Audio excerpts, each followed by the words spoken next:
Muy buenos días, compañeros magistrados, señor secretario general. Hoy, 17 de enero de 2018, siendo las 9:30, damos inicio a la sesión pública ordinaria número 3 del Pleno del Tribunal de Justicia Administrativa del Estado de Guanajuato. Para ello, solicito al licenciado Eliseo Hernández Campos, secretario general de Acuerdos, verifique la existencia del quórum legal. Gracias, magistrada presidenta. Buenos días, magistrada, magistrados. Procedo en esos términos, haciendo constar que están presentes en este recinto el maestro Gerardo Arroyo Figueroa, magistrado de la primera sala, la licenciada Marisela Torres Serrano, magistrada de la segunda sala, el maestro José Cuauhtémoc Chávez Muñoz, magistrado de la cuarta sala, el doctor Arturo Lara Martínez, magistrado de la sala especializada, quienes además, magistrada, con su presencia integran quórum suficiente para sesionar válidamente de conformidad con el artículo 9 del Reglamento Interior del Tribunal de Justicia Administrativa del Estado de Guanajuato, que fue publicado en el Periódico Oficial de Gobierno del Estado el 22 de diciembre de 2017. Gracias, señor secretario. Verificado el quórum, se declara abierta la sesión y le solicito al secretario dé cuenta del orden del día con los asuntos listados para ponencia. Gracias, magistrada. Informando a este pleno que el orden del día propuesto para esta sesión fue oportunamente notificado a los integrantes de este órgano colegiado y se conforma por la lista de asistencia, la declaratoria de quórum legal, 10 ponencias cuyos índices de tocas, actores y autoridades demandadas están escritos en el mismo documento, y por último, asuntos generales. Señalando que por petición de la magistrada de la segunda sala se retira la ponencia del punto número 7 del orden del día.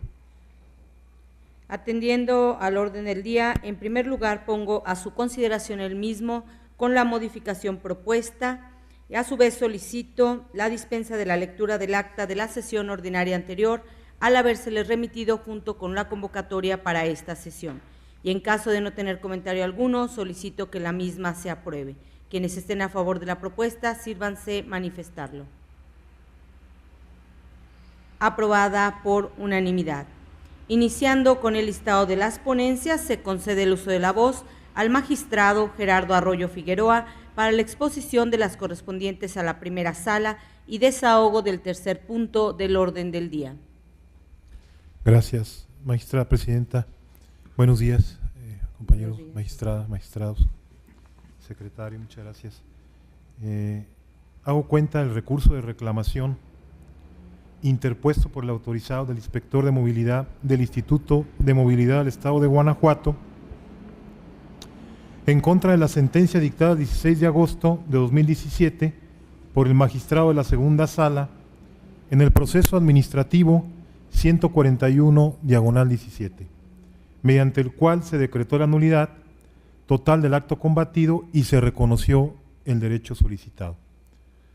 Hago alusión entonces al TOCA 395/17. Para una mejor comprensión del TOCA en comento, me permito hacer referencia a algunos antecedentes.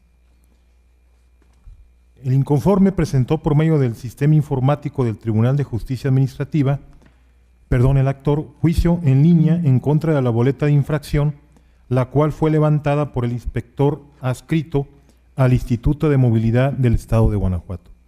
El entonces magistrado de la segunda sala declaró la nulidad total de la boleta de infracción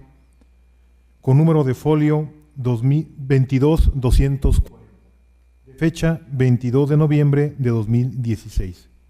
De igual forma, reconoció el derecho solicitado por el actor, consistente en que se le devolviera la cantidad de 20,816 pesos que pagó por concepto de multa, así como el pago de interés solicitados por el actor desde la fecha en que la realizó y hasta la devolución con su respectiva actualización. Finalmente, reconoció el derecho de la parte actora a que le fuera devuelta la cantidad de 1,500 pesos que por concepto de servicio de pensión erogó. Ante este panorama, el autorizado del inspector de movilidad del Instituto de Movilidad del Estado de Guanajuato presentó recurso de reclamación bajo los agravios que ahí refiere. En efecto, me permito hacer una mención de los agravios en su parte medular. En el primer agravio refiere el recurrente que la CUO argumenta que el acto administrativo que en esta vía impugna no se encuentra adecuadamente fundado y motivado, toda vez que señala que lo asentado por el inspector de movilidad del Estado fue incorrecto al plasmar como fundamentación de la misma los artículos 257 y 265 de la Ley de Movilidad del Estado de Guanajuato y sus municipios. Situación que causó incertidumbre jurídica al particular y con ello no se establecieron con exactitud las consideraciones que de hecho le permitieran dilucidar cómo fue que concatenó las circunstancias que apreció a través de los sentidos, para determinar que el actor no contaba con la concesión o permiso para la prestación del servicio público de transporte en la modalidad de alquiler sin ruta fija. En el segundo de sus agravios, el recurrente alude que le causa agravio lo resuelto por la sala en el sentido de que el acto administrativo impugnado no se cuenta con una adecuada motivación, ya que de las constancias que obran en el presente asunto, en especial la boleta de infracción número de folio 22240, podrá apreciarse en el documento en cuestión, en el propio apartado de conceptos de infracción, las circunstancias del lugar y cómo fue detectado, por lo que el sentido de la presente resolución, a consideración de la autoridad recurrente, es incorrecta. En el tercero de sus agravios, el recurrente manifiesta que la sala pasa desapercibida, que siempre y cuando el acto administrativo contenga los elementos necesarios para que el afectado esté en aptitud de realizar su adecuada defensa, se considera que el acto administrativo está debidamente fundado y motivado, como lo establece la Suprema Corte de Justicia de la Nación en la tesis de jurisprudencia que inserta en su recurso. Por su parte, en el cuarto de sus agravios, el recurrente refiere que el argumento de la sala, en el sentido de que resulta improcedente la devolución de la cantidad pagada con motivo de la multa impuesta, aunado a los intereses que se devengan de esta, en virtud de que se promovió el presente juicio contencioso en contra de la boleta de infracción ya señalada, se actualiza la hipótesis normativa, no se actualiza la hipótesis normativa contenida en el artículo 38 del Código Fiscal para el Estado de Guanajuato. Al respecto, esta ponencia considera infundados los agravios bajo las siguientes consideraciones. El artículo 16 de la Constitución Política de los Estados Unidos Mexicanos, a la letra me permito citar: nadie puede ser molestado en su persona, familia, domicilio, papeles o posesiones, sino en virtud de mandamiento escrito de la autoridad competente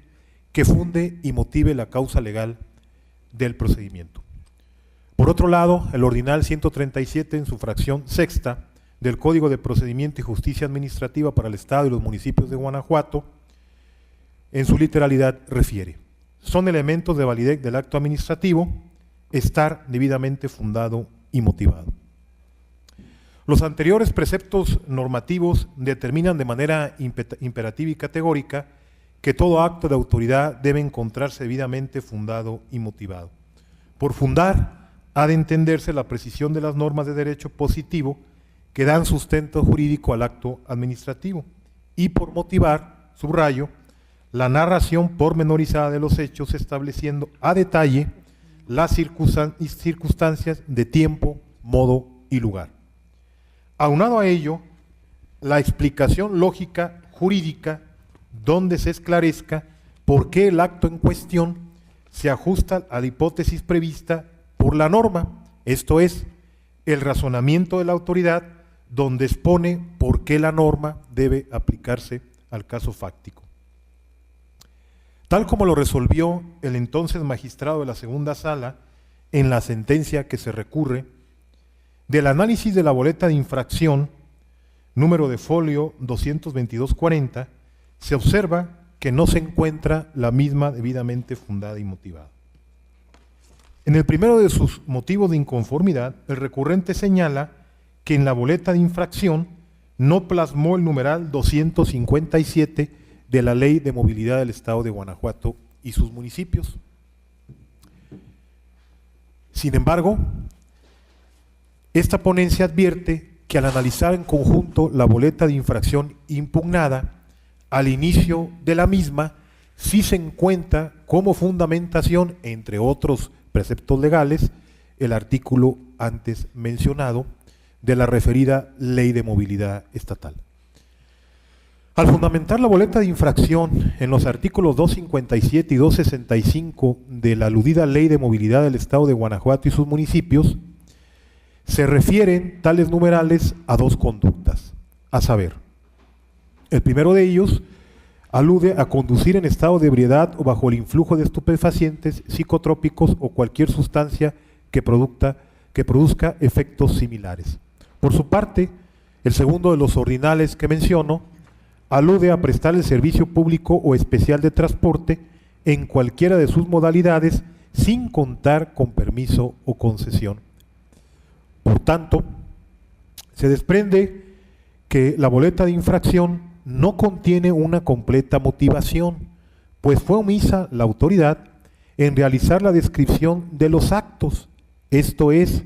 cómo se percató bien que el ciudadano conducía en estado de ebriedad o bajo el influjo de estupefacientes, psicotrópicos o cualquier sustancia que produzca efectos similares,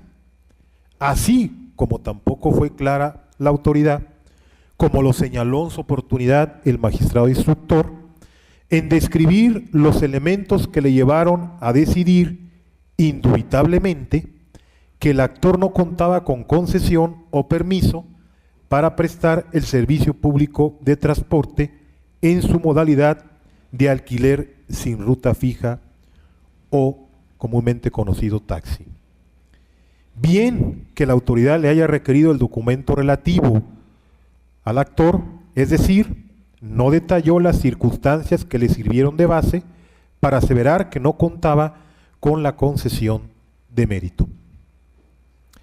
Tratándose de una boleta de infracción, la motivación debe entenderse como el señalamiento preciso y detallado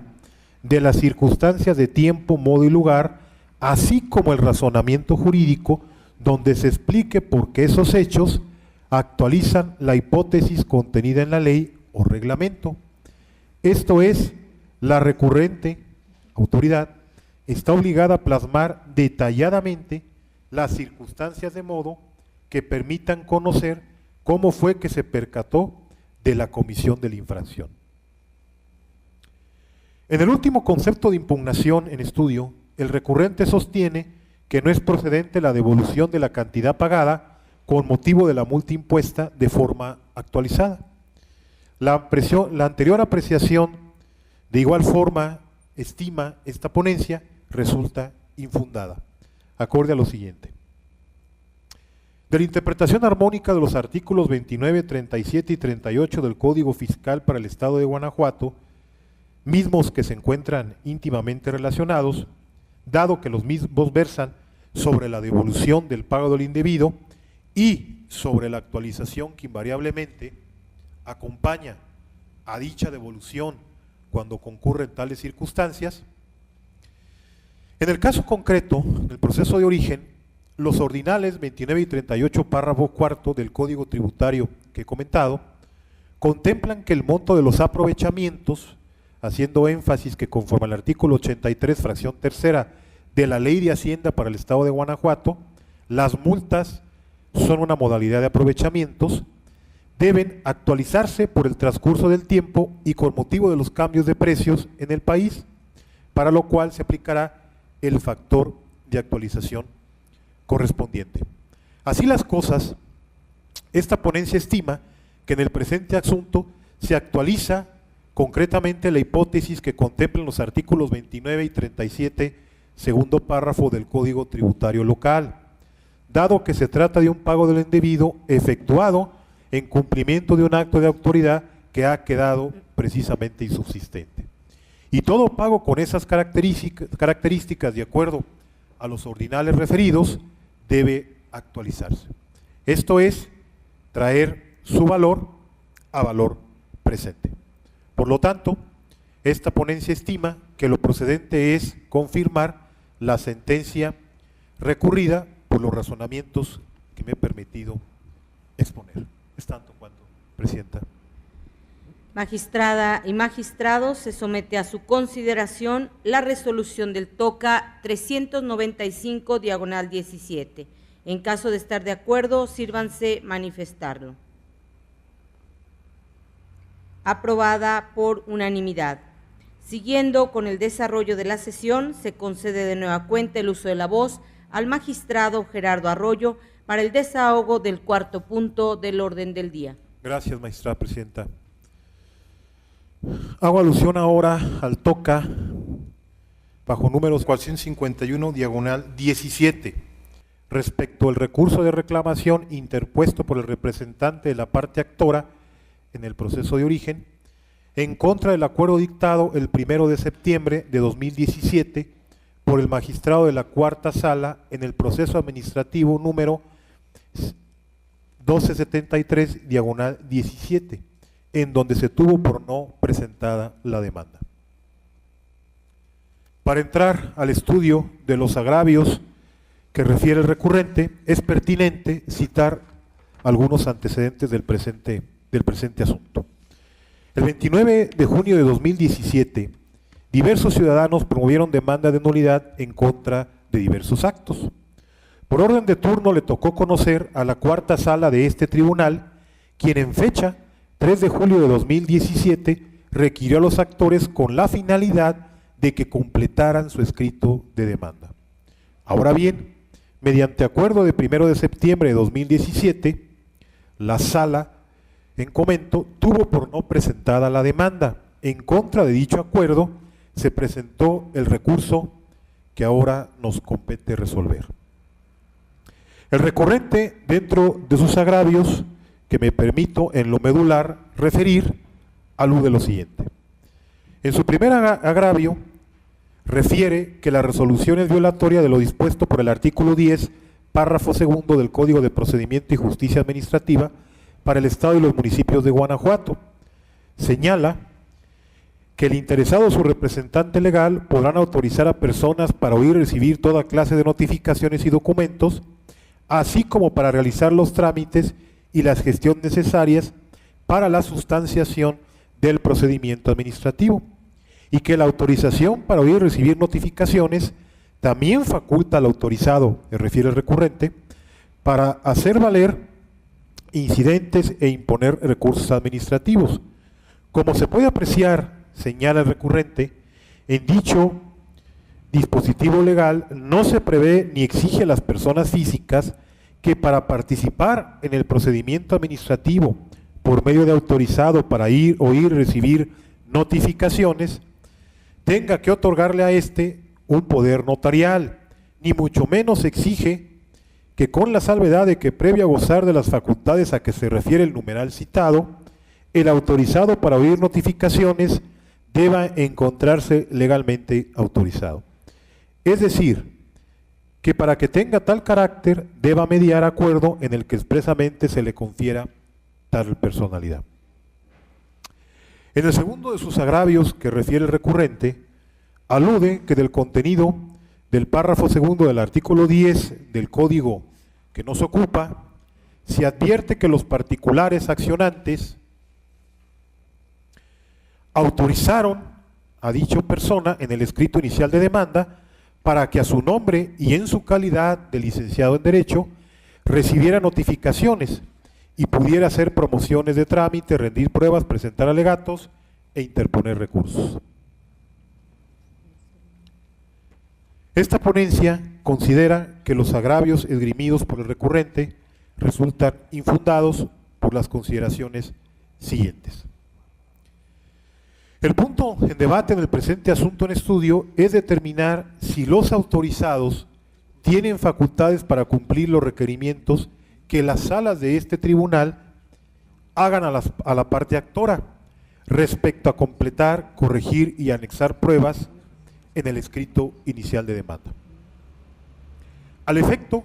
el artículo 10, segundo párrafo del Código de Procedimiento y Justicia Administrativa permite que la parte actora en el proceso administrativo o su representante legal autorice por escrito a un licenciado en Derecho para que a su nombre reciba notificaciones, mismo que podrá elaborar promociones de trámite, rendir pruebas, promover incidentes, presentar alegatos e interponer recursos.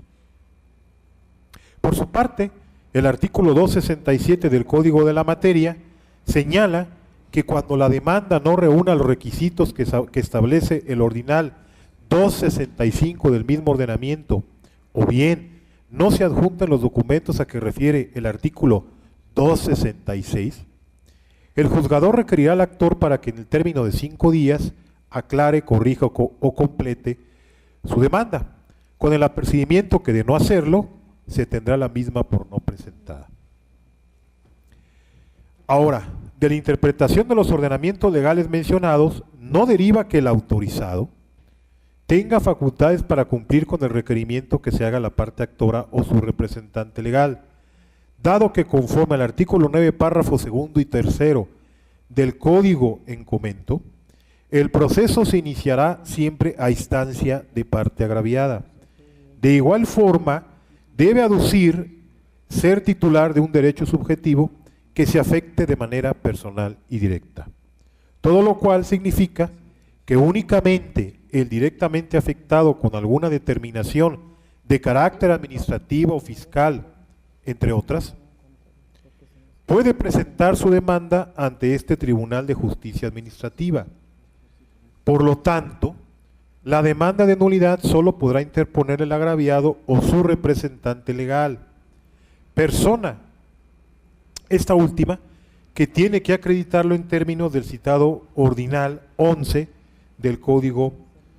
de Procedimiento y Justicia Administrativa para el Estado y los municipios de Guanajuato, para efectos de la presentación de la demanda, así como para el cumplimiento del requerimiento realizado en términos del diverso ordinal 267. Pero no los autorizados, cuya participación a juicio de esta ponencia se limita a la defensa del actor en recibir notificaciones, hacer promociones de trámite, ofrecer y desahogar pruebas, promover incidentes, formular alegatos e interponer recursos. Por lo tanto, si los actores nombraron a un autorizado en los términos amplios del segundo párrafo del artículo 10 del Código de Procedimiento y Justicia Administrativa para el Estado y los municipios de Guanajuato, dicha facultad recae exclusivamente en lo señalado de forma limitativa y no extensiva por el ordinal 10 segundo párrafo. Esto es, recibir notificaciones, hacer promociones de trámite, ofrecer y desahogar pruebas, promover incidentes, formular alegatos e interponer recursos. Es por ello que se estima que el autorizado de la parte demandante no está facultado para completar, corregir, aclarar el escrito inicial de demanda, dado que el artículo 10 multicitado debe interpretarse de forma limitativa y no extensiva. Es aplicable por analogía al presente caso la jurisprudencia que me permito citar al rubro.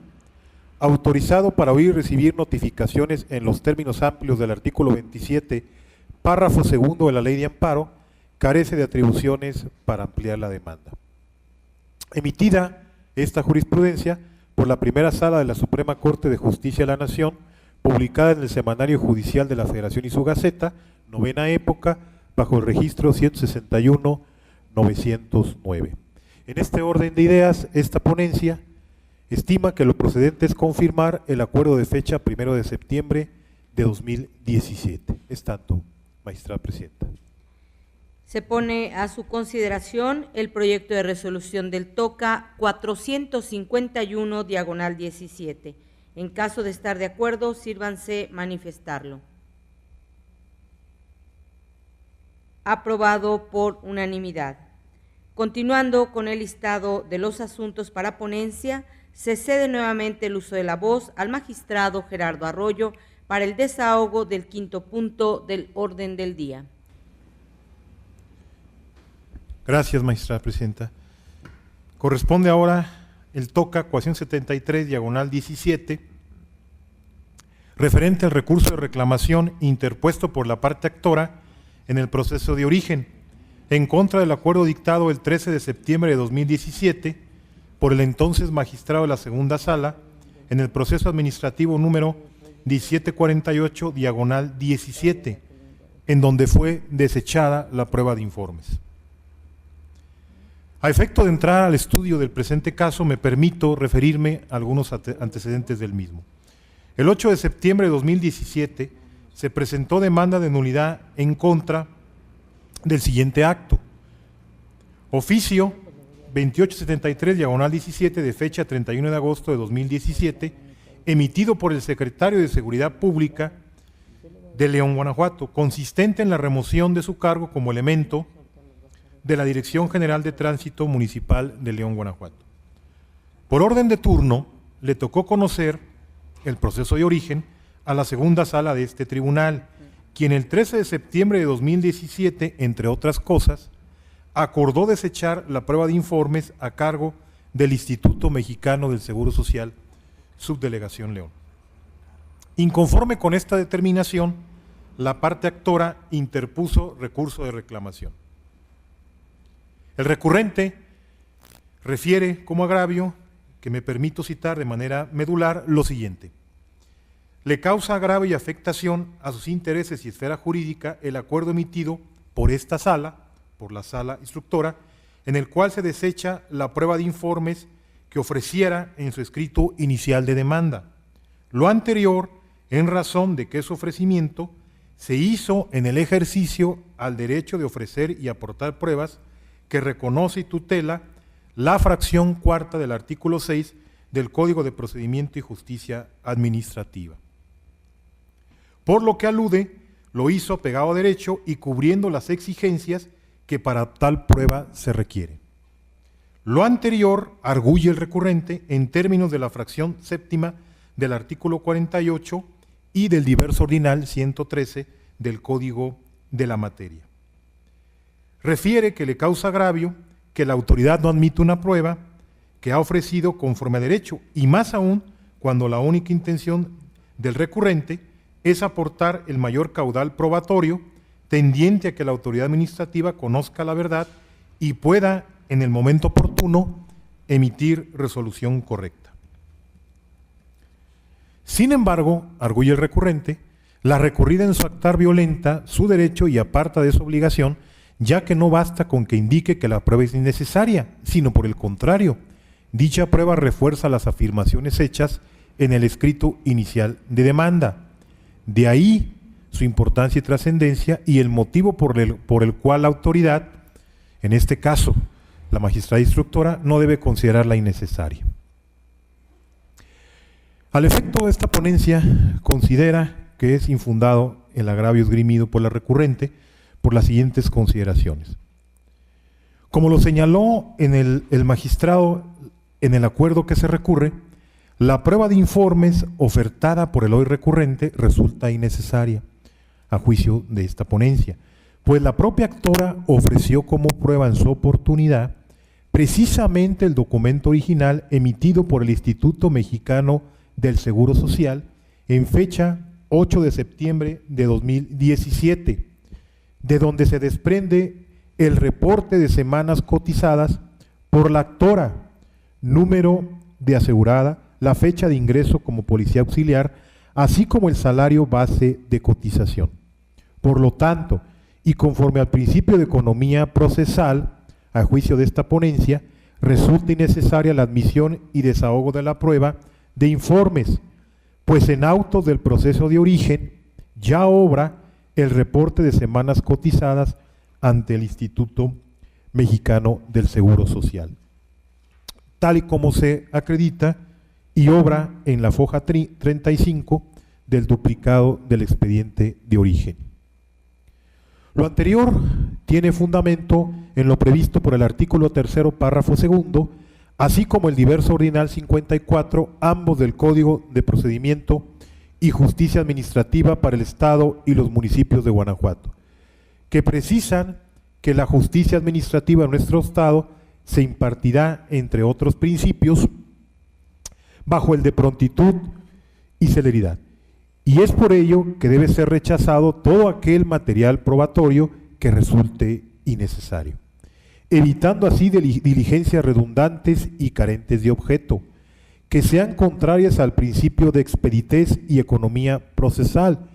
en perjuicio incluso del propio justiciable.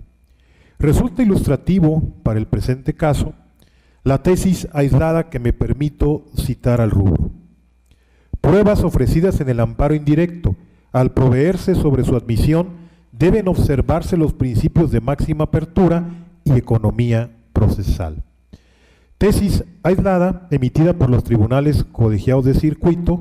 de la 10ª época. En tales consideraciones y conforme a esta ponencia, por lo precisado, es procedente, a juicio de la misma, confirmar el acuerdo recurrido de fecha 13 de septiembre de 2017. Es tanto, Presidenta. Gracias. Expuesta a la ponencia está a su consideración la resolución del TOCA 473/17. En caso de estar de acuerdo con el sentido que se propone, sírvanse manifestarlo. Aprobada por unanimidad. Siguiendo con el listado de las ponencias, se concede ahora el uso de la voz a la magistrada Marisela Torres Serrano para la exposición de la correspondiente a la segunda sala y desahogo del 6º punto del orden del día. Gracias, magistrada presidenta. Buenos días, compañeros magistrados. Secretario, buenos días. Toca número 383/17, relativo al recurso de reclamación interpuesto por la directora de Asesoría Legal, Situación Patrimonial y Responsabilidades de la Secretaría de la Transparencia y Rendición de Cuentas, autoridad demandada en contra de la sentencia del 4 de julio de 2017, pronunciada en el proceso administrativo 1871/16 por la magistrada de la tercera sala de este tribunal, en la que se decretó la nulidad total de la resolución impugnada. Para mejor comprensión del asunto que nos ocupa, previo al análisis del agravio hecho valer por la parte recurrente, este Pleno considera conveniente precisar lo siguiente. En el proceso administrativo principal, la parte actora impugnó la resolución de fecha 15 de junio de 2016, emitida por la directora de Asesoría Legal, Situación Patrimonial y Rendición de Cuentas del Estado de Guanajuato, recaída al procedimiento de responsabilidad administrativa impugnada en el proceso de origen. En esta resolución se impuso al actor la sanción de multa de 8,505 pesos, equivalente a 150 días de salario mínimo e inhabilitación de 3 años. En la sentencia que ahora se revisa, se decretó la nulidad porque, según la fracción segunda del artículo 27 de la Ley de Responsabilidades Administrativas de los Servidores Públicos del Estado de Guanajuato y sus municipios, vigente al momento en que se realizó la conducta imputada a la parte actora, la acción para instaurar el procedimiento de responsabilidad administrativa por faltas a la fracción 19ª del artículo 11 de la citada ley, como la imputada a la parte actora, prescribirán en 2 años. En este contexto, si a partir del día 2 de marzo de 2011 se realizó la conducta atribuida a la parte actora, entonces es patente que la acción se encontraba prescrita el día 3 de marzo de 2013. Sin embargo, la autoridad demandada emitió el acuerdo de instauración de procedimiento de responsabilidad administrativa en contra del justiciable hasta el 15 de enero de 2014. Inconforme con la determinación que antecede, la autoridad demandada interpuso el recurso de reclamación que nos ocupa, en donde hizo valer un único agravio. El primer argumento del agravio único consiste en que la sentencia recurrida es ilegal, ya que en la sentencia que se recurre se resolvió considerando al actor como servidor público, siendo que de las constancias que obran dentro del procedimiento de responsabilidad administrativa se acreditó que éste tenía la calidad de ex servidor público. A criterio de este tribunal, en pleno, es infundado por las siguientes consideraciones jurídicas. En la sentencia recurrida no se entró al análisis de si el actor tenía la calidad de servidor público o ex servidor público, ya que no se entró al análisis de la individualización de la sanción, punto donde sería procedente analizar si el actor era servidor público o ex servidor público. En atención a que se decretó la nulidad de la resolución impugnada en el proceso de origen por prescripción de la facultad de la autoridad para fincar responsabilidad. En el segundo argumento del agravio único, en el cual en esencia se señaló que la sentencia recurrida es ilegal,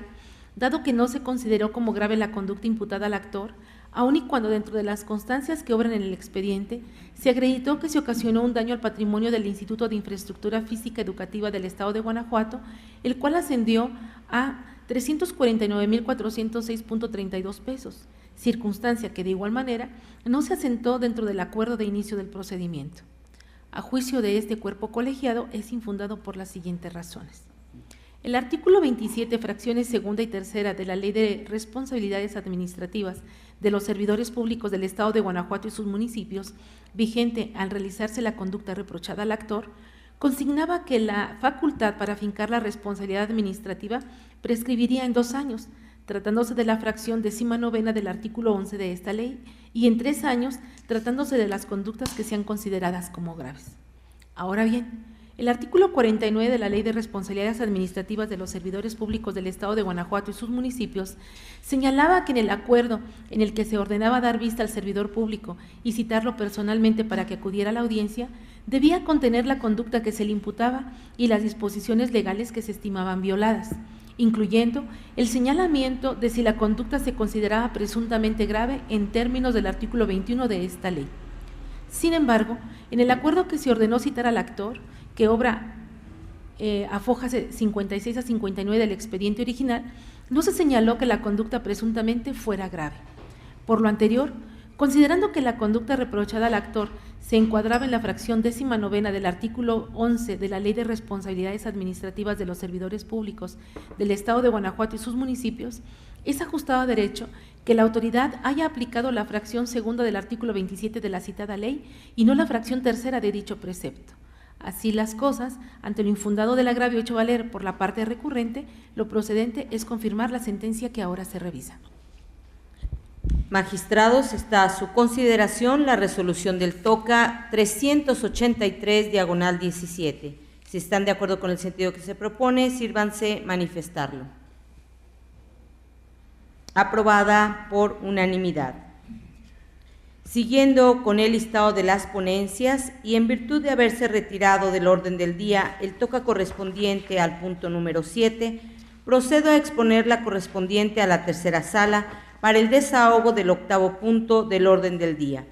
por lo que someto a consideración del Pleno el proyecto de resolución correspondiente al recurso de reclamación TOCA 459/17, en su modalidad de juicio en línea, interpuesto por la autoridad demandada en el proceso administrativo 516/2016, en contra de la sentencia de 22 de septiembre de 2017, dictada por el entonces magistrado de la segunda sala. A manera de preámbulo, se señala que en la sentencia recurrida se decretó la nulidad del acta de infracción emitida el 30 de enero de 2016 por un agente de tránsito y vialidad de Celaya, en la que se determinó que el actor cometió una infracción a la normativa municipal en materia de tránsito. Además, se reconoció al demandante el derecho a la devolución del importe que erogó por la multa impuesta, más los intereses generados desde que efectuó el pago y hasta que se lleve a cabo la devolución.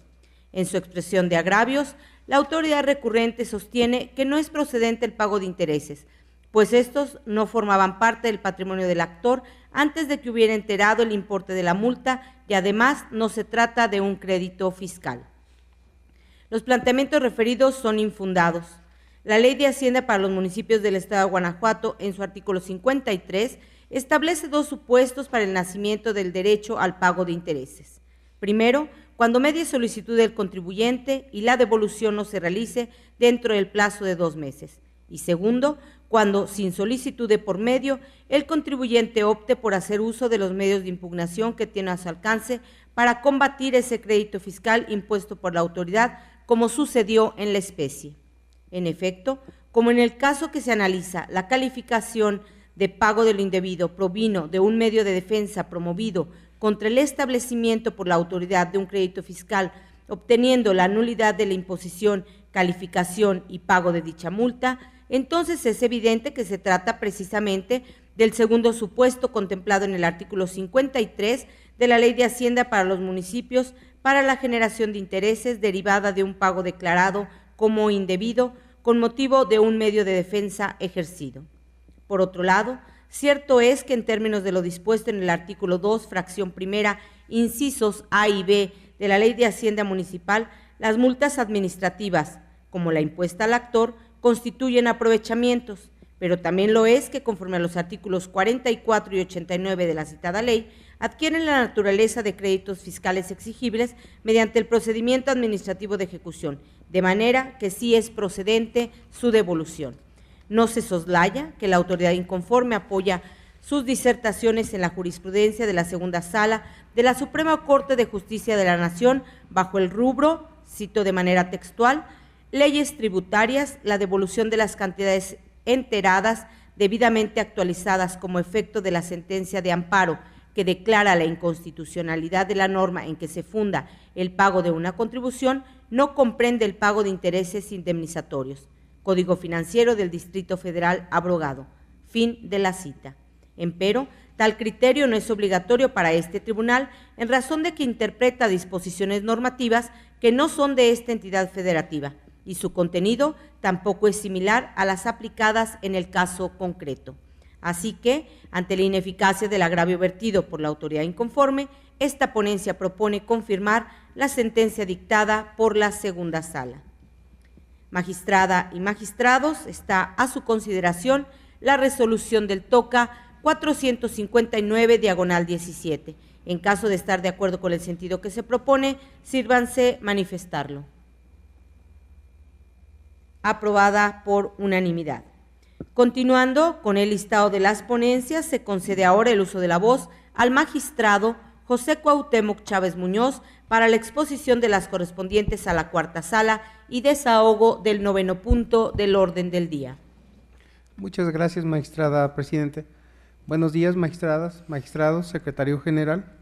Inicio con las ponencias correspondientes a la cuarta sala de este tribunal y me refiero en un primer momento al TOCA 194/17, relativo al recurso de reclamación interpuesto por la apoderada legal del Sistema de Agua Potable y Alcantarillado de Silao, Guanajuato,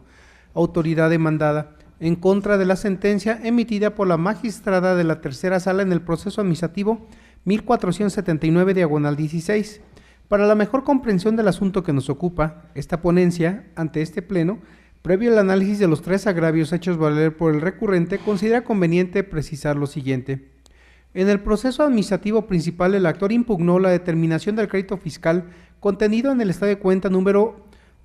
820.338, donde el sistema de agua potable y alcantarillado determinó cierta cantidad líquida. Seguido el proceso administrativo principal en todos sus trámites legales, la magistrada dictó la sentencia recurrida en la que declaró la nulidad del acto impugnado, dado que el mismo incumplió con el mandato de debidamente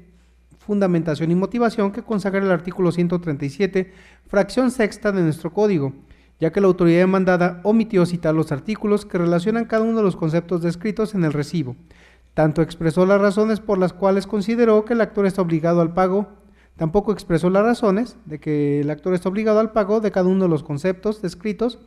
en la notificación de adeudo y menos aún explicó el procedimiento aritmético que empleó para calcular los importes adeudados. Inconforme con la determinación que antecede, la autoridad demandada interpuso el recurso de reclamación que nos ocupa, en donde hizo valer 3 agravios. Así tenemos que los agravios marcados como primero y segundo, a juicio de esta ponencia, ante este tribunal en pleno, resultan inoperantes para modificar o revocar la sentencia recurrida.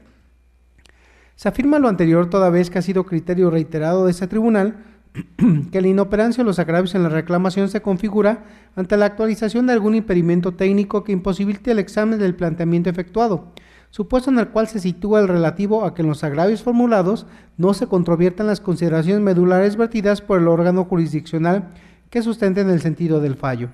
Luego, si con las manifestaciones vertidas en los agravios que nos ocupan no se evidencia la ilegalidad de las consideraciones en que se sustenta el fallo, para declarar la nulidad del acto impugnado, dado que el mismo incumplió con el mandato de debidamente fundamentación y motivación, sino que únicamente el recurrente se limita a argumentar que como el actor gozó y disfrutó del servicio prestado, por ello no se debió declarar la nulidad del supuesto crédito fiscal, ni mucho menos la devolución de la cantidad pagada. Es evidente que esas manifestaciones resultan ineficaces para desvirtuar las consideraciones jurídicas medulares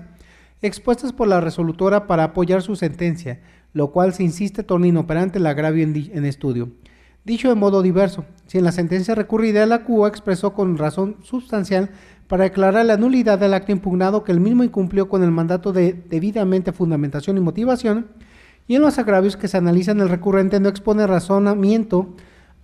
alguno tendiente a desvirtuar ese motivo esencial, entonces dichos agravios devienen inoperantes, pues con sus manifestaciones incurren en imprecisión. lo cual revela la falta de eficacia para desvirtuar las razones y fundamentos aportados por la magistrada resolutora. Finalmente, en el agravio marcado como tercero, quien recurre básicamente argumenta que la magistrada condenó a la autoridad demandada a realizar las gestiones necesarias para la devolución de los conceptos descritos en el acto impugnado, por considerar que se trataba de un pago de lo indebido.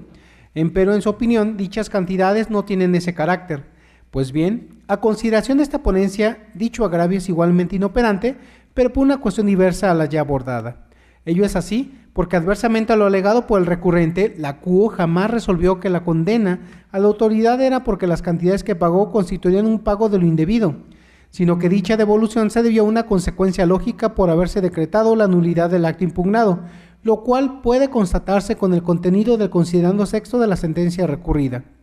En ese sentido, si de lo anterior puede verificarse que en ningún momento la CUO resolvió lo que arguye quien recurre, entonces su alegación resulta ineficaz, pues al atribuirse a la CUO un argumento ajeno y combatir el agravio en estudio resulta inoperante, motivo por el que no se puede tomar en cuenta debido a que al partir de un supuesto que no resultó cierto, es infructuoso para obtener la revocación de la sentencia recurrida. Así las cosas, ante lo inoperante los tres agravios hechos valer por quien recurre, lo procedente a juicio de esta ponencia es confirmar la sentencia que ahora se revisa. Magistrada y magistrados, se pone a su consideración el toca 194, diagonal 17. Si están de acuerdo con el sentido que se propone, sírvanse manifestarlo. Aprobado por unanimidad. Siguiendo con el listado de las ponencias, se cede de nueva cuenta el uso de la voz al magistrado Cuauhtémoc Chávez para el desahogo del 10º punto del orden del día. Muchas gracias, magistrada presidente. Concluyo mi intervención con el toca 461, diagonal 17, relativo al recurso de reclamación interpuesto por el apoderado legal de la parte actora, en contra del acuerdo de fecha 18 de septiembre del 2017, por medio del cual la entonces magistrada de la primera sala de este tribunal desechó su demanda por extemporánea, dentro del proceso administrativo 1146 del 17. Para la mejor comprensión del asunto que nos ocupa, esta ponencia, previo al análisis del único agravio hecho valer por el recurrente, considera conveniente precisar lo siguiente. En el proceso administrativo principal, la parte actora impugnó el decreto expropiatorio 22 del 2009, expedido por el ciudadano licenciado José Gerardo Mosqueda Martínez, secretario de Gobierno, en suplencia del entonces gobernador del Estado, de conformidad con el artículo 76, fracción primera, de la Constitución del Estado, inscrito en el registro público de la propiedad, concretamente, donde se emitió la escritura número 6075. Respecto de dicho acto impugnado, la magistrada, por auto del 20 de junio del 2017, requirió a la parte actora para que completara su demanda, para que, entre otras cosas, señalara la fecha de notificación en la que se haya ostentado sabedor del acto impugnado. El 28 de agosto del 2017, el apoderado legal de la parte actora cumplió con el requerimiento antes referido, en lo que al caso interesa, fue puntual al señalar lo siguiente, cito textualmente: en cuanto a la fecha de notificación o la que se haya ostentado sabedor del acto impugnado, de lo anterior manifiesto bajo protesta, es decir, verdad, que la fecha en la que me di cuenta del acto impugnado fue el 11 de diciembre del 2013, fue cuando inicié demanda ordinaria civil, fin de la cita. Por lo anterior, en el acuerdo recurrido de fecha 18 de septiembre de 2017, la magistrada CUO desechó la demanda por extemporánea en los siguientes términos, cito: en atención a que el actor manifiesta que tuvo conocimiento del acto impugnado el 11 de diciembre de 2013, resulta procedente desechar la demanda, por improcedente, ya que la misma no se promovió en el plazo que señala el código de la materia, es decir, dentro de los 30 días siguientes a aquel en que tuvo conocimiento del acto impugnado. Inconforme con la determinación que antecede, la parte actora interpuso el recurso de reclamación que nos ocupa, en donde hizo valer un único agravio, el cual, a juicio de esta ponencia en pleno, resulta infundado. Ello es así porque, contrario a lo aducido por el recurrente, la determinación de la CUO de tener por presentada la demanda extemporáneamente se encuentra ajustada a la legalidad, pues el hecho de que la parte actora, en la fecha que tuvo conocimiento del acto, haya iniciado demanda ordinaria civil en lugar de un proceso administrativo, no por ello significa que se suspendería el plazo para la presentación de la demanda en contra de dicho acto. Se afirma lo anterior porque la vía entendida como la manera de proceder en el proceso administrativo al seguir determinados trámites es un presupuesto procesal absoluto y por tanto insubsanable, debido a que tiene como finalidad respetar los derechos de seguridad jurídica y de tutela jurisdiccional efectiva previstos en los artículos 14 y 17 de la Constitución Federal, en virtud de las cuales las pretensiones litigiosas de los gobernados solo pueden dirimirse mediante procedimientos regulares establecidos previamente en las leyes. Por ello, la procedencia de la vía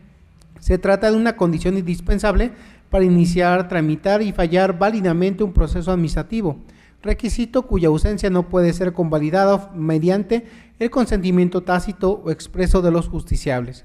Como corolario de lo anterior, es importante señalar que con esa determinación de desechar la demanda por extemporánea, no se le viola a la parte actora su derecho a la tutela judicial efectiva, ya que en términos del 17, segundo párrafo constitucional, el derecho de tutela judicial efectiva o acceso a la impartición de justicia no es irrestricto en favor de los gobernados, pues el constituyente otorgó a los órganos legislativos secundarios la facultad de establecer los plazos en lo que la función jurisdiccional debe realizarse. Al utilizar la frase en los plazos y términos que fijen las leyes, lo cual no solo implica las temporalidades en que debe presentarse la demanda, sino que incluye además todas las formalidades, requisitos y mecanismos que el legislador prevé para cada clase de proceso, como en el caso el proceso administrativo.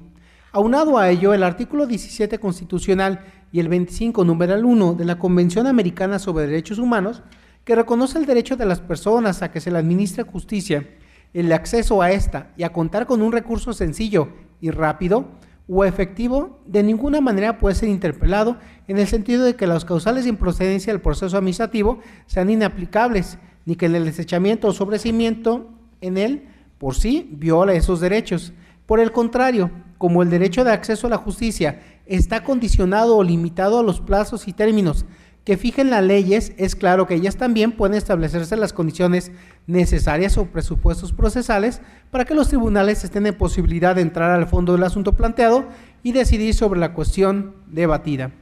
Por tanto, las causales de improcedencia establecidas en nuestro código tienen una existencia justificada en la medida en que, atendiendo al objeto del proceso administrativo, a la oportunidad en que puede promoverse o bien a los principios que lo regulan, reconocen la imposibilidad de examinar el fondo del asunto, lo que no lesiona el derecho a la administración de justicia, ni el de contar con un recurso sencillo y rápido. De todo lo antes referido, se colige que el hecho de que el accionante del proceso administrativo lo haya promovido fuera de tiempo no da lugar a que la sala de ese tribunal corrija el error al haber interpuesto un juicio ordinario civil, pues se insiste, para ejercer el derecho de acceso a la justicia, se debe de cumplir con los presupuestos procesales y materiales de admisibilidad y de procedencia del referido proceso, lo que brinda certeza jurídica a los gobernados. De ahí que las reglas de su procedencia no pueden alterarse a través de una pretendida protección a los derechos humanos, por lo que si el proceso administrativo no resulta ser promovido en tiempo, no puede subsanarse el error por el juzgador a fin de que se admita una demanda que fue extemporánea, pues ello atentaría contra los principios de equidad procesal y seguridad jurídica que deben observarse en materia procesal administrativa. Además, de acuerdo con los criterios que sobre este punto ha sustentado la Corte Interamericana de Derechos Humanos, no basta con medio de defensa se prevé en la legislación interna de un Estado, sino que se requiere que, además de que sea idóneo para subsanar la violación que ocasiona el acto impugnado, se guarde un equilibrio entre la protección de los derechos humanos con la seguridad jurídica y la equidad procesal, ya que de continuarse con el proceso en el cual existe una violación manifiesta a las reglas procedimentales, como lo es la extemporaneidad, con ello se perdería la autoridad y credibilidad indispensable en los órganos encargados de administrar justicia. De ahí lo infundado del agravio hecho valer por el recurrente. De esta manera, ante lo infundado, el único agravio hecho valer por quien recurre, lo procedente a juicio de esta ponencia es confirmar el acuerdo recurrido. Es cuanto, magistrada presidenta. Gracias. Magistrada y magistrados, se pone a su consideración el proyecto de resolución del TOCA 461/17. En caso de estar de acuerdo, sírvanse manifestarlo. Aprobado por unanimidad. Continuando con el listado de las ponencias, ahora se concede el uso de la voz al magistrado Arturo Lara Martínez para la exposición de las correspondientes a la sala especializada y desahogo del 11º punto del orden del día. Gracias, presidenta. Buenos días, Magistradas y compañeros magistrados, señor secretario,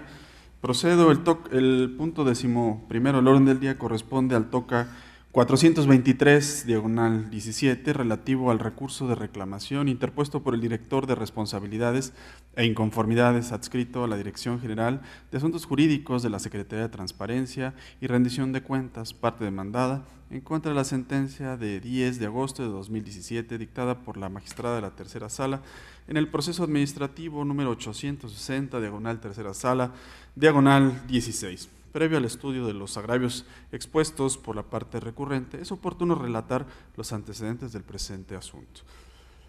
El 4 de marzo de 2016, el director de responsabilidades e inconformidades adscrito a la Dirección General de Asuntos Jurídicos de la Secretaría de la Transparencia y Rendición de Cuentas del Estado suspendió por 3 días sin goce de sueldo a un ciudadano dentro de un procedimiento de responsabilidad administrativa. Inconforme con lo anterior, el servidor público sancionado demandó la nulidad de la resolución ante este órgano de control de legalidad, proceso que fue turnado a la Tercera Sala de este tribunal. El 10 de agosto de 2017, la Tercera Sala determinó la nulidad del acto combatido. Ante ese panorama, el director de responsabilidades e inconformidades de la Dirección de Asuntos Jurídicos de la Secretaría de la Transparencia y Rendición de Cuentas del Estado de Guanajuato presentó recurso de reclamación. El agravio que esgrime la autoridad demandada, donde expone que no es factible que el plazo para la prescripción se reanude una vez hecha la citación para la audiencia a criterio de esta ponencia, sin fundado, atentos a lo siguiente. La Ley de Responsabilidades Administrativas de los Servidores Públicos del Estado de Guanajuato y sus municipios, en su artículo 10, contempla que al interpretar las figuras jurídicas que la componen, deberá estarse siempre a lo que sea más favorable al sujeto de responsabilidad administrativa. Así, este principio del derecho administrativo disciplinario, principio indubio pro publicum servitorem, debe servir de guía para la interpretación y aplicación de cada una de las figuras jurídicas previstas en la normativa en estudio. La exhibición de las facultades administrativas para sancionar a los servidores públicos debido al paso del tiempo, en este caso prescripción, es una figura jurídica que se encuentra prevista por la Ley de Responsabilidades Administrativas de los Servidores Públicos del Estado de Guanajuato y sus municipios y guarda íntima relación con el derecho humano consagrado por el artículo 17 de la Constitución Política de los Estados Unidos Mexicanos, justicia pronta y expedita. En efecto, el propósito de la figura jurídica de la prescripción que contempla la Ley de Responsabilidades de referencia se traduce en la resolución de una situación jurídica del servidor público sometido a procedimientos en un tiempo razonable, esto es, el lapso temporal en el que se tramita el procedimiento disciplinario no debe de tener vacíos injustificados que deriven en una prórroga arbitraria y que por ende provoquen incertidumbre en el justiciable. Por lo anterior, resulta acertado el razonamiento de la CUO cuando sostiene que la figura jurídica de la prescripción, atendiendo a una interpretación sistemática que procure el mayor beneficio para el justiciable, debe de reiniciarse una vez que se ha citado al servidor público a la audiencia. De lo contrario, se estaría atentando en contra del derecho humano consignado en el artículo 17 de nuestra Constitución Política Federal. Y así lo contempla la jurisprudencia cuyo rubro me permito dar lectura: responsabilidades de los servidores públicos. Una vez interrumpido el plazo para que opere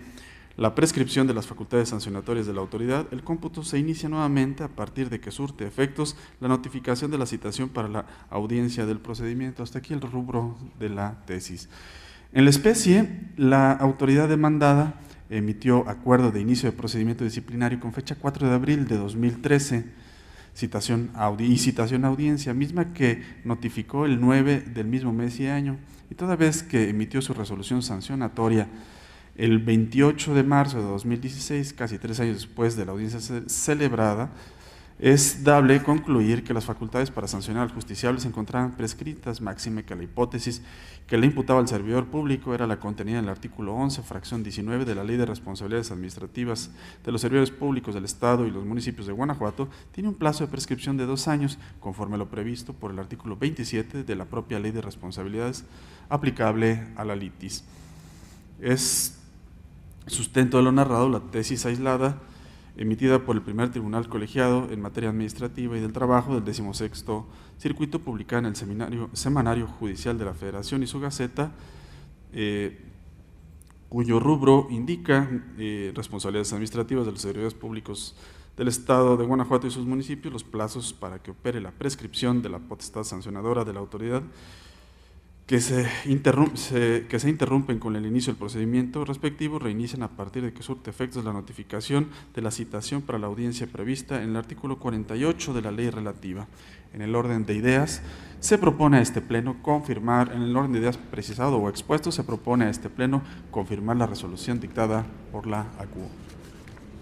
Magistrados, ha sido expuesta la resolución del TOCA 423/17. En caso de estar de acuerdo con el sentido propuesto, sírvanse manifestarlo. Aprobada por unanimidad. Siguiendo con los asuntos listados para ponencia, finalmente se cede de nueva cuenta el uso de la voz al magistrado Arturo Lara para el desahogo del 12º punto del orden del día. Gracias, Presidenta. El 12º punto del orden del día corresponde al TOCA 455/17, relativo al recurso de reclamación interpuesto por el representante legal de la autoridad demandada en contra de la sentencia emitida el 23 de agosto de 2017 por la magistrada de la tercera sala en el proceso número 1398/tercera sala, -16. Previo al estudio de los agravios por la parte recurrente, es oportuno relatar los antecedentes del presente asunto. El 28 de junio de 2016, un ciudadano, por medio del sistema informático de este tribunal, presentó una demanda de nulidad en contra de la resolución de fecha 18 de abril de 2016, dictada por el Ayuntamiento de San José Iturbide, Guanajuato. Dicho asunto fue turnado a la tercera sala del tribunal, donde la magistrada, el 23 de agosto de 2017, declaró la nulidad del acto impugnado. Inconforme con esta determinación, la parte demandada interpuso recurso de reclamación en contra de la sentencia referida. El único agravio expuesto por el recurrente, donde arguye que la ACUO perdió de vista que el sujeto a procedimiento, para efectos del mismo, sigue teniendo el carácter de secretario de ayuntamiento, a criterio de esta ponencia es fundada, pero inoperante. Atentos a lo siguiente. La magistrada de la tercera sala señaló en su sentencia que el justiciable, a la fecha en que se dio inicio al procedimiento de responsabilidad administrativa, ya no fungía como secretario del Ayuntamiento de San José Iturbide, Guanajuato, y que luego entonces la autoridad demandada, en este caso Ayuntamiento de San José Iturbide, no era competente para resolver el procedimiento administrativo disciplinario incoado en su contra. Al respecto, el artículo 8 de la Ley de Responsabilidades Administrativas de los Servidores Públicos del Estado de Guanajuato y sus municipios, aplicable a esta litis, señala, entre otros puntos, que la Contraloría Municipal instaurará y sustanciará el procedimiento de responsabilidad administrativa a los titulares de las dependencias o entidades de la Administración Pública Municipal y turnará el expediente al Ayuntamiento para que éste resuelva lo procedente. En la resolución impugnada, la ACUO estimó que, debido a que el actor no tenía la calidad de secretario del Ayuntamiento al momento en que se instauró el procedimiento disciplinario, el Cabildo de San José Iturbide, Guanajuato, era incompetente para resolverlo. No es acertada la consideración de la ACUO conforme a las siguientes consideraciones. La Ley de Responsabilidades Administrativas de los Servidores Públicos del Estado y sus municipios, como norma administrativa, debe interpretarse bajo los criterios gramatical, sistemático, teleológico y funcional, ello conforme a lo dispuesto por el artículo 2 del Código de Procedimiento y Justicia Administrativa para el Estado y los municipios de Guanajuato. Por tanto, atendiendo la finalidad teleológica que persigue este instrumental legal, combatir los actos, en este caso combatir los actos que lesionen el buen desempeño de la administración pública, la responsabilidad de los sujetos a procedimiento disciplinario debe apreciarse con las condiciones que imperaban al momento en que nació el hecho imputado, esto es, que el análisis de responsabilidad se aborda en el momento en que se gestó el hecho, con la calidad que entonces ostentaba el sujeto a procedimiento. Este paradigma se estableció en la exposición de motivos de la Ley de Responsabilidades Administrativas de los Servidores Públicos del Estado y sus municipios, publicada en el Periódico Oficial del Gobierno del Estado de Guanajuato el 10 de mayo de 2005, en el cual se enuncia, y me permito dar lectura textual a esta parte. Este capítulo hace alusión en forma genérica al servicio público, que a diferencia de la ley vigente presenta una novedad para el control de la impunidad, toda vez que incluye como sujeto de responsabilidad administrativa no solo al servidor público en funciones, sino además a aquellos sujetos que hayan fungido como tales y que a la instauración del procedimiento respectivo carezcan de esta calidad al haberse separado del cargo, siéndoles aplicables las sanciones económicas y la inhabilitación. esta disposición de vanguardia supera las limitaciones legales de eximir la responsabilidad administrativa a aquellos que actuaban con dolo o culpa, pero que dejaban de reunir un requisito de procedibilidad para fincar responsabilidad administrativa disciplinaria, existiendo un amplio margen de impunidad en el desempeño del servicio público. Sin embargo, existe la responsabilidad administrativa del infractor por la conducta desplegada en un tiempo determinado, esto es, que la culpabilidad administrativa del sujeto dentro del procedimiento es por el hecho y no por el autor, lo que significa que se sancionarán conductas desplegadas en un tiempo y circunstancias en un espacio determinado en el momento preciso en que el sujeto es servidor público y cometió los injustos administrativos bajo el esquema de una teoría de imputación objetiva. Hasta aquí la cita textual. En esta tesitura, si el servidor público cambia de adscripción o puesto dentro de la administración pública o deja de ser parte integrante de la misma, deberá seguírsele el procedimiento de responsabilidad administrativa acorde a las circunstancias que prevalecían al momento de desplegar la conducta o conductas constituyentes de responsabilidad administrativa, y no conforme a aquellas que imperen al momento en que se da inicio el procedimiento de responsabilidad. Bajo esta óptica le asiste la razón a la autoridad demandada en cuanto a que el justiciable, para efectos del procedimiento de responsabilidad administrativa, sigue teniendo el carácter de secretario del Ayuntamiento de San José Iturbide, Guanajuato, y que por ende la autoridad competente para resolver es el Cabildo, de ahí lo fundado del agravio. Sin embargo, el agravio resulta inoperante porque existe otra causa de ilegalidad que deriva en la nulidad de la resolución impugnada, como se expone a continuación. La parte actora en el proceso administrativo ostentó el cargo de secretario del Ayuntamiento de San José Iturbide, Guanajuato, durante el periodo 2012 a 2015 y se le inició procedimiento de responsabilidad administrativa por la supuesta omisión de dar respuesta en tiempo a una solicitud de información. Sin embargo, de lo previsto por el artículo 128 de la Ley Orgánica para el Estado de Guanajuato y del Reglamento Interno del Ayuntamiento de San José Iturbide, Guanajuato, este tribunal en pleno no advierte que dentro de las atribuciones del secretario del Ayuntamiento se encuentra la de dar contestación a las solicitudes de acceso a la información. No se pierde de vista que el artículo 12 del Reglamento Orgánico de la Administración Municipal de San José Iturbide, Guanajuato, señala que la Unidad Municipal de Acceso a la Información Pública depende de la Secretaría del Ayuntamiento. Sin embargo, ello no significa que sea el secretario quien deba dar por sí contestación a las solicitudes en materia de acceso a la información pública, pues así no lo determina la normativa aplicable. Tampoco se pierde de vista las manifestaciones de la autoridad demandada, donde sostiene que la Unidad Municipal de Acceso a la Información Pública no contaba con un titular al momento de los hechos. Por ello, de los hechos me refiero a la petición, pero ello no implica que ante tal ausencia corresponda al secretario del Ayuntamiento cumplir con las obligaciones del titular de la Unidad Municipal de Acceso a la Información Pública, pues no obra en el sumario alguna constancia de la que se desprenda que a la parte actora le fue encomendado cumplir con las obligaciones que la ley y reglamentos confieren al titular de la Unidad Municipal de Acceso a la Información Pública. En virtud de lo narrado, no es factible hacer responsable al actor por la omisión de atribuciones que no le estaban conferidas y por ello el agravio resulta a criterio de esta ponencia inoperante, pues a pesar de lo fundado, de lo expresado por el recurrente, existe otra causal de ilegalidad que deriva en la nulidad de la resolución sancionatoria. Sirve de sustento a lo anterior la tesis cuyo rubro indica agravios fundados pero inoperantes en la apelación. En virtud de lo anterior, se propone a este Pleno confirmar la sentencia del 23 de agosto de 2017 dictada por la magistrada de la tercera sala en el proceso administrativo 1398, diagonal tercera sala, diagonal 16.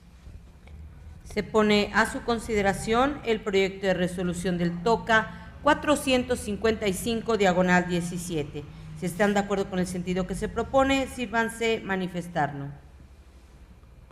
Aprobado por unanimidad. Siguiendo con el orden del día, señor secretario, dé cuenta de los asuntos generales.